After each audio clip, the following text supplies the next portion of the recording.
Hi everyone, I'm Keith Represar, and on behalf of Team The Ranch, welcome to our presentation on our computer networks project. Alongside me are my teammates, Emmanuel Ikuma and Aaron Torres, and together we've spent the last several weeks digging into the network protocol behavior of Red Dead Redemption 2, specifically its online multiplayer mode, Red Dead Online. In the next 15 minutes or so, we'll walk you through why we picked this game, what we learned about how its networking actually works, and what our own Wireshark capture revealed once we finally got our hands dirty with real traffic. Let's get into it. Here's the roadmap for today. We'll start with why we picked Red Dead Online over other titles, then moving into the background research the three of us did on how the games networking is architected before we ever open Wireshark. From there, Emmanuel is going to walk you through the actual capture he ran, including a couple of honest mistakes we made along the way, and what our captures showed us. We'll close out with our conclusions and what we each of us individually took away from the project. On the right, you can see a preview of the raw packet list from Emmanuel's capture, which we'll come back to in detail later. So why Red Dead Online? Honestly, the first reason is simple. Is a simple team buy-in. All three of us already like the game, and that enthusiasm matters over a multi-week period. But there's a real technical justification too. Red Dead Online blends a persistent open world with real-time multiplayer synchronization, matchmaking, and cloud-backed account services, which gives us several distinct categories of traffic to identify in a single capture instead of just one. We did seriously consider a competitive shooter since those are common choices for this kind of project.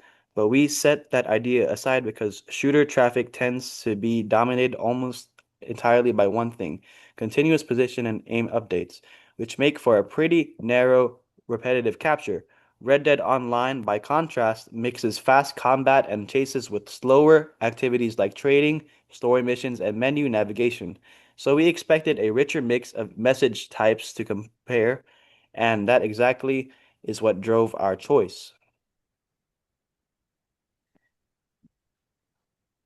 Hello, this is Aaron. I want to give you some quick background before we get into the networking specifics. Red Dead Redemption 2 runs on Rockstar's proprietary Rage engine, which traces back to Rockstar's San Diego acquisition of Angel Studios in 2002. And it's powered basically every major Rockstar release since 2006, including both GTA 5 and GTA Online. The game launched on consoles in October 2018 and on PC about a year later, with Red Dead Online arriving in beta shortly after and becoming a full release in 2019. In terms of scale, sessions cap out around 32 players organized into posses up to 8, compared to how GTA Online is structured with its biker gangs and companies. And critically for our project, none of that online play happens without first talking to Rockstar's backend, which they call Rockstar Game Services, for authentication and matchmaking.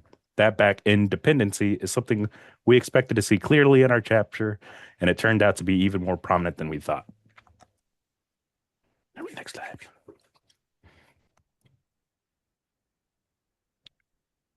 One of the most important things our research uncovered is that Red Dead Online doesn't use one single networking model, it's a hybrid. Some traffic, like account authentication, matchmaking, session bookkeeping, cloud save, and anti-cheat verification, gets routed through Rockstar's own back-end infrastructure. But the real-time exchange of player and world state, once you're actually in a session, your position, your horse, your actions, travels directly between players' machines over peer-to-peer connections instead of through a central server. This is consistent with third-party troubleshooting guides for reducing lag in the game, which specifically describes it as splitting information between server-routed and peer-to-peer paths. For our capture strategy, this meant we should expect to see a small number of steady connections to Rockstar's own servers, as long connections to many different peer IP addresses once we're actually playing. Two more research findings shaped our capture strategy. First, because part of the traffic is peer-to-peer, your NAT type and open ports actually matter for gameplay quality. Community guides consistently recommend forwarding specific ports, and interestingly, those ports different by platform. Xbox, PlayStation, and PC each have their own port requirements, and PC doesn't even use a fixed range anymore. It negotiates dynamic ports. It's a good reminder that a single game title isn't necessarily one networking implementation across every platform. Second, Rockstar's own support page lists a long list of numerical error codes that only occur when the client can't reach Rockstar's backend service. That tells us something important. Even during peer-to-peer gameplay, the game is constantly checking in with the cloud. We expected that to show up as a periodic HTTPS traffic running alongside the peer-to-peer UDP gameplay traffic, and as you'll see, that backend traffic turned out to be more constant than we expected it to be.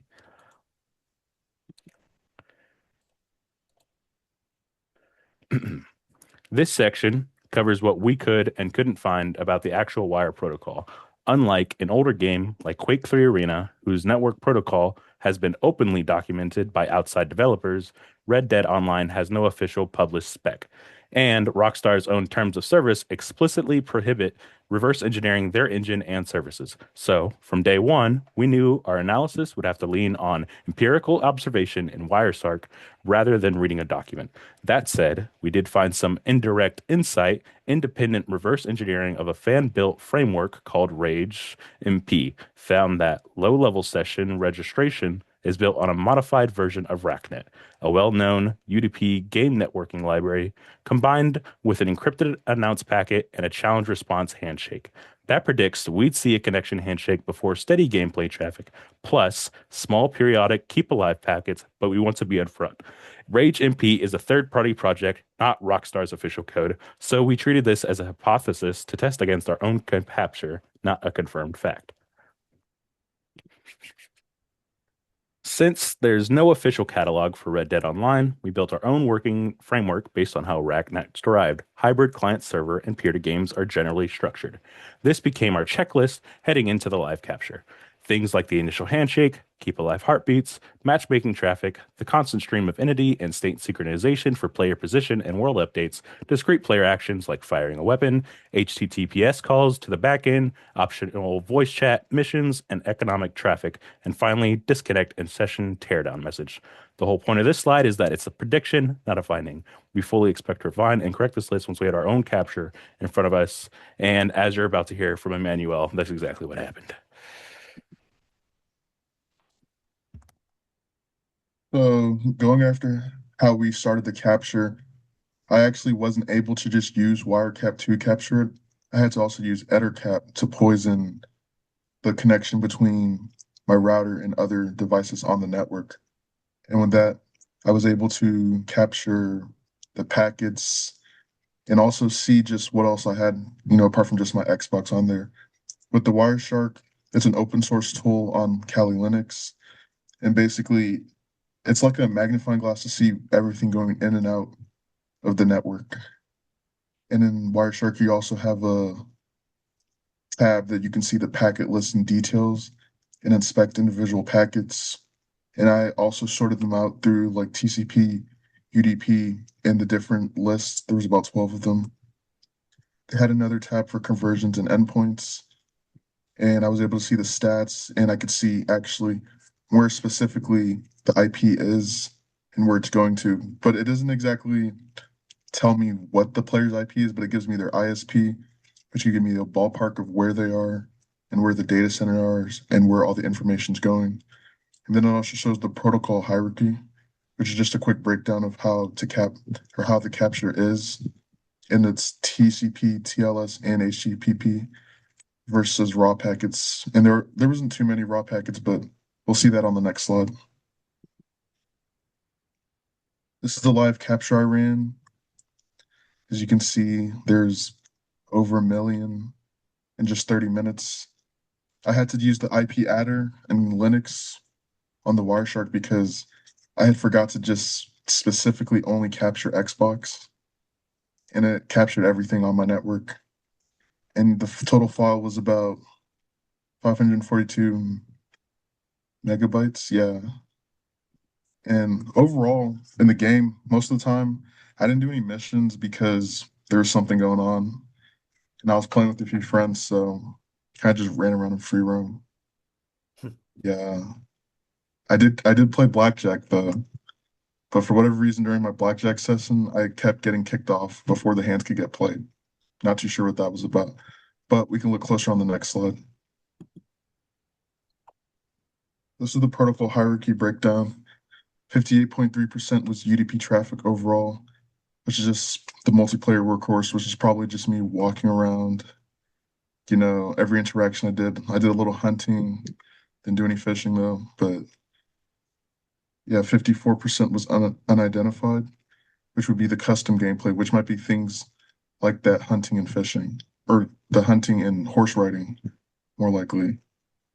The TCP was the matchmaking, which would probably be whenever I was playing a little blackjack, because I haven't played blackjack in a while. So, and the modern low latency transports was probably me switching servers. I think I had to switch servers about 6 times. Yeah, there was something going on. Not too sure about that. And then the TLS would more than likely just be the party that I was in. So that's outside the game, that's Xbox Live traffic. And yeah, I had to look at this one. I wasn't too sure about the BitTorrent. I did have a few of that, but they said it's probably just updates for the game. And yeah, and as you can see, it lists everything right here in well organized, filed out. And then we can look closer on the next slide. This is the back end.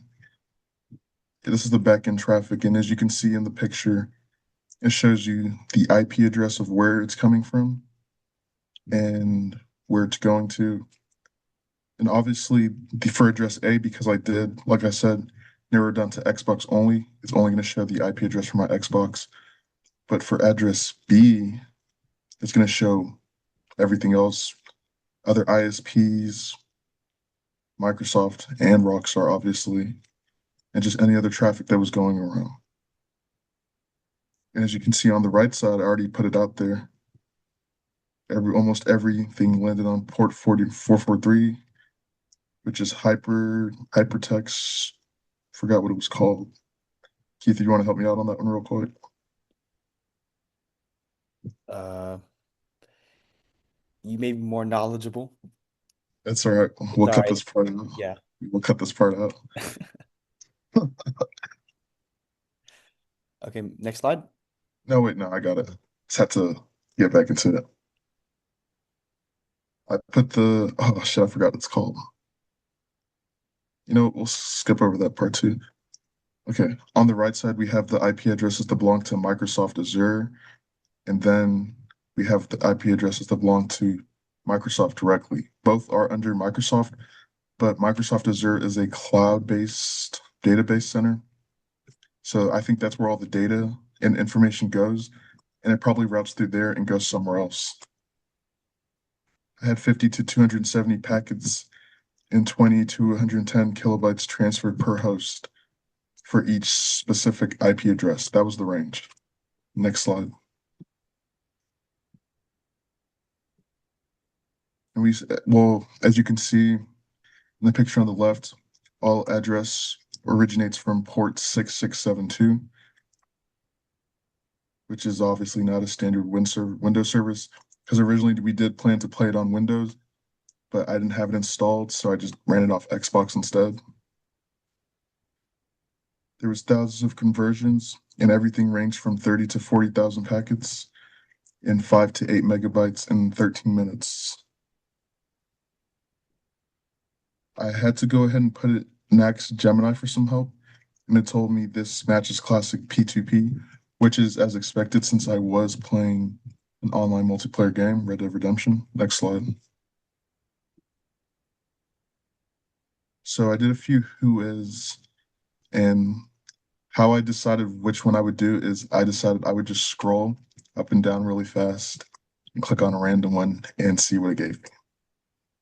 So IP address 92233.966 was a Virgin Media Limited, which I looked it up because I had never heard of it. Is some guy's ISP, an opponent, and I figured based off the timestamp might be somebody who I got into a fight with whenever I joined because it was really early out.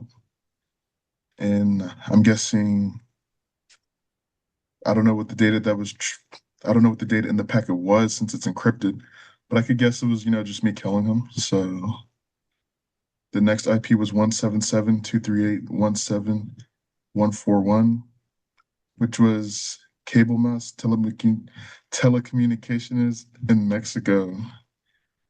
And then the handshakes did line up with whenever I was playing blackjack. So I think it was whenever I joined their party or their table that we connected because the table sessions are held outside of the actual server, as I just found out.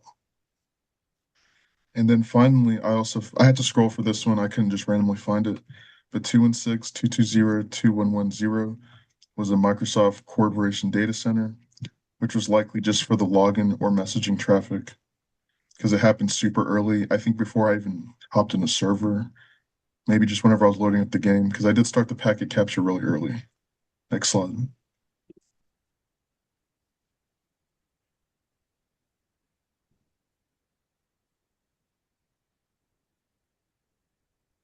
Handshakes, header, and encrypted payloads. Like I said earlier, the data is encrypted, and obviously, I don't have a Microsoft encryption key, so I can never know what the payload actually is. But looking at it, we can see kind of what and how big it is and how long it is. And the TCP header, which was readable, tells us the ports, the sequence, the numbers, and the flags. The TLS client tells us the destination and the domain, which is rockstargames.com. Once the handshake completes, the payload shifts to unreadable encrypted bytes. Some pattern in UDP and gameplay traffic. Headers readable. Hold on, cut that part out. The same pattern was in the UDP. Cut that part out too. My fault. The same pattern is in the UDP gameplay traffic. Next slide. Predictions versus what we actually captured. Like as we predicted, we would capture the main three backend flags, the matchmaking, the peer-to-peer, gameplay, and HTTPS. UDP obviously dominated most of the packet volume as its active gameplay and needing to constantly be updated over and over again. The handshakes were steady for the most part, except for the few times I did get cut out, and those were in black and red. What did surprise us though was the HTTP traffic was larger than what we had originally predicted. We didn't think there would be that many. The matchmaking relay was smaller, but I'm guessing it's because once the match is made or once we're all on the same server, it doesn't need to update as much. The service calls did persist even past just logging in. I'm guessing they do some type of updating process to make sure that the account logged in doesn't, or like the ID doesn't change. Well, I guess it's more for like people who hack. It must be some type of what's the word? Oh, some type of anti-cheat. Next slide. So, bringing this all together, here are the four conclusions we've drawn so far. First, we think the hybrid client server and peer-to-peer design is a deliberate cost and scalability trade-off, not an oversight. Running every player's continuous position updates through a central server for a game with a long, tall, active population years after release would be expensive to operate, so Rockstar keeps the expensive high-volume gameplay sync peer-to-peer while retaining central control over the things that matter most, like accounts and anti-cheat. Second, the design has real user visible costs. It's why so much troubleshooting content exists around NAT and port forwarding, and it's a plausible contributor to the cheating and modding problems the community reports, since peer supplied state is inherently less trustworthy than a server authoritative design. Third, working without a public spec fundamentally changes the analysis process. You build understanding from the outside in rather than reading documentation, which is arguably the core networking skill that this project is meant to build. And fourth, the problem-specific port differences remind us that our findings describe the PC and Xbox clients we actually captured, not necessarily every platform RDR2 runs on. Lessons that we learned. So we, as a group, we underestimated the lead time the capture phase was needed. By review time, we were too close to the deadline for a second attempt. Next time, to improve our findings, we will schedule the live capture early and split research roles more deliberately to avoid duplicated work.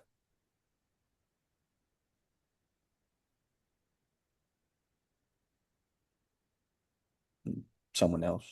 My big takeaway about the limits of our research done entirely from outside sources, like we've discussed, without having an internal documentation.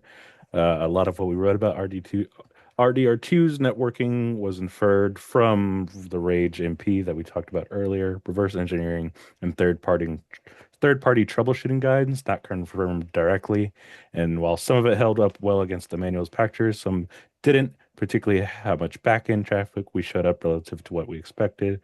But this is as we thought it would be going forward. I want to treat these outside claims as hypothesis to test, flag clearly what's confirmed versus what is being tested on and what is believed to be the community's response and actuation to the game's networking, even though it's all just hearsay without having any actual physical proof. And my takeaway was, like Keith said, because I think we could have definitely done more in the gameplay and in the packet captures, but I should have also not poisoned the whole entire network because that's probably what was messing up the Wireshark because it was coming from like every device on my Wi-Fi. Okay. Thank you.